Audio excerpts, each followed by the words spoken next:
Congressman Stutzman, thanks so much for taking the time to join us here. Got to ask you right at the outset, how did this trip come together, and was there any hesitation in going to visit the leader of what's still a U.S. designated terror group? I have a pretty good sized constituency of Syrian Americans with obviously Syrian roots in Syria, and I've been talking with them for quite some time. I've always been interested in that region. Of course, just the atrocities that have occurred over the decades by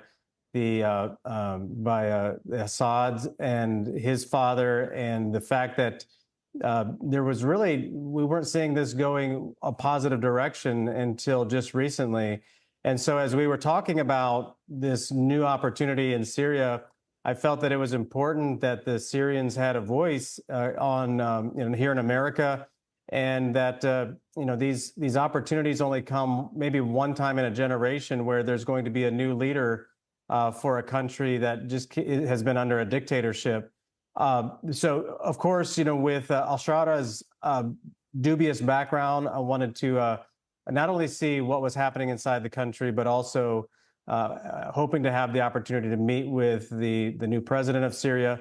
And there was very little hesitation. What did you take away from that meeting with the president, and what do you feel is realistic going forward? I think what we have to do, internationally, is that he is the president. I mean, he worked his way to that point over time. Obviously, as a former al-Qaeda member, HTS, and a history that is not a positive from an international standpoint.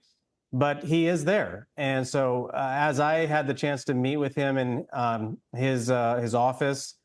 He took about an hour and 15 minutes. We spoke through a translator. He was very kind and courteous, very soft-spoken and thoughtful. And I asked him, several questions about, where he was wanting to see his government go for Syria. And I felt comfortable with a lot of the answers that he gave to my questions, but obviously, for the United States, and especially, President Trump is going to be the lead negotiator on this with President al-Sharaa and the Syrian government.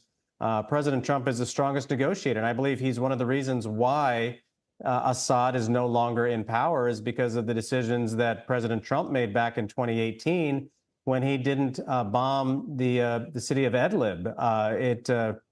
He took the advice from many, but chose not to, which I think has now proven out to be the reason why al-Sharaa was able to go to Damascus and push Assad out with a single bullet being fired. And so I think that that's why we have to engage, not that we put our stamp of approval on him right out of the gate. He's got to meet certain metrics. He's got to meet certain requests made by the United States and, of course, President Trump. And I believe that if he makes those choices wisely, there's an opportunity for him, and especially an opportunity for the Syrian people. What do those choices look like? I mean, I know you want to see an inclusive government, obviously, denunciation of any, jihadi past. I'm sure those are the basics, but beyond that, what are you looking for? What do you think the whole of the government is looking for? What I think should happen is that there needs to be, he needs to assure the United States and the international community and the region that he's going to respect human rights.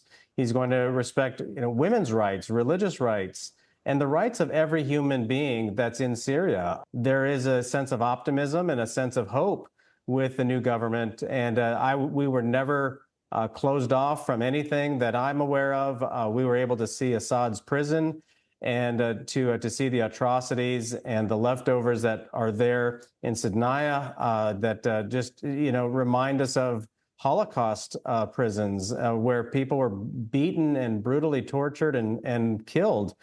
This wasn't a racial genocide; it was a political genocide. If you disagreed with him and the government, he would torture or kill you. In Syria, and I believe also the relationship with Israel is critical.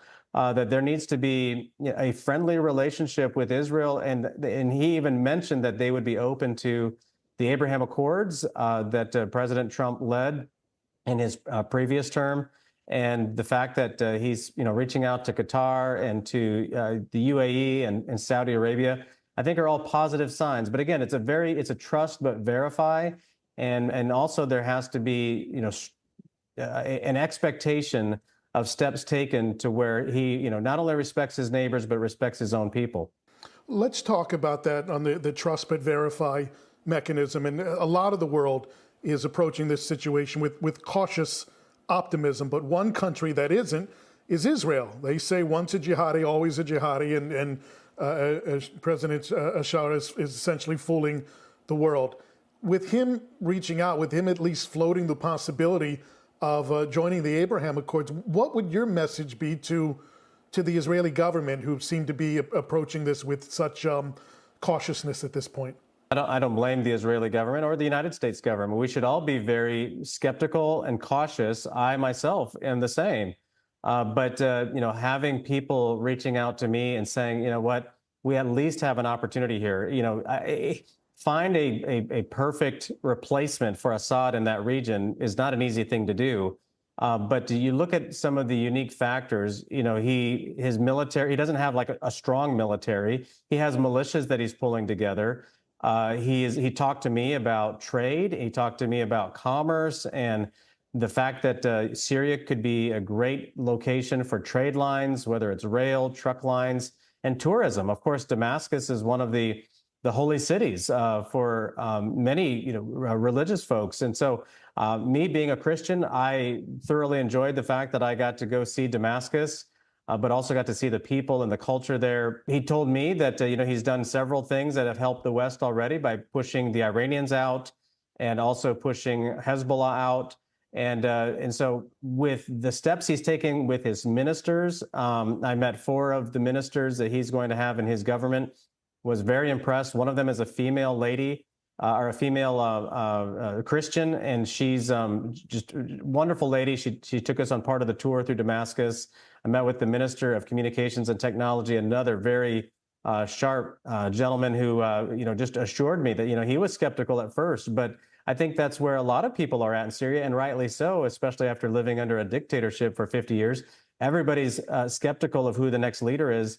Did you get the impression from the president that the U.S. is the partner of choice? Because the region is very transactional, and many countries and leaders hedge their bets. And if you can't get what you want from the U.S., well, there are other partners to go chase: Russia, China, Iran even. Did you get the impression that he wants a true partnership, or the U.S. is just one option of many for him? America was the first choice. And again, fool me once, shame on you, fool me twice, shame on me. But, he obviously has a dubious past, but at the same time, he's reaching out. I mean, the fact that he let Congressman Mills and myself visit the country and take us in both separately. We each, Congressman Mills spent about an hour and a half with the president. I spent about the same amount of time separately in different meetings. And both Corey and I felt that the message was the same. And the fact that he took the time to meet with us, I think is a positive sign. The fact that he mentioned the name Israel a couple of times to me was also a positive sign. He talked a little bit about, there has to be forgiveness in all of this, but there also has to be justice. Yeah, there seems to be bipartisan support building for lifting those sanctions. I wanted to ask you before I let you go, it's a bit unclear in terms of what President al-Sharaa is asking with regards to the Golan Heights. Israel has initiated a number of military incursions since the fall of Assad to protect its borders. I've heard that President al-Sharaa wants the incursions to stop. I've also heard that he wants the return of the Golan Heights, which I presume would be an absolute non-starter for Israel. Can you provide some clarity on exactly his position with regards to the Golan, to your understanding? We talked about that, and I told him, the importance of the relationship between America and Israel is very, very strong. But at the same time, we would love to have a strong relationship with the people of Syria and the government of Syria. But obviously, the relationship has to go both ways. And one of the things that I mentioned to him or asked him about, what were, several pieces that were top of mind for him. And he mentioned the incursions, the encroachment, and then also the bombings that have taken place of some of the assets of the Syrian military. But more than that, what I sensed was he does not want the country of Syria divided up. He did not take the Golan Heights off the table with me. He may with somebody else, but what seemed to be the most important to him is that Syria not be divided up, and that it remain as a unified country. And I believe that that's what his vision is that he wants to keep the country of Syria unified. There's a transition here, and I think that we as Americans need to be having the conversation with President al-Sharaa and not just push him back into the arms of the Iranians or the Russians or the Chinese. Congressman Marlin Stutzman, thank you so much for taking the time. What a journey, and hopefully we'll see progress in the weeks and months to come.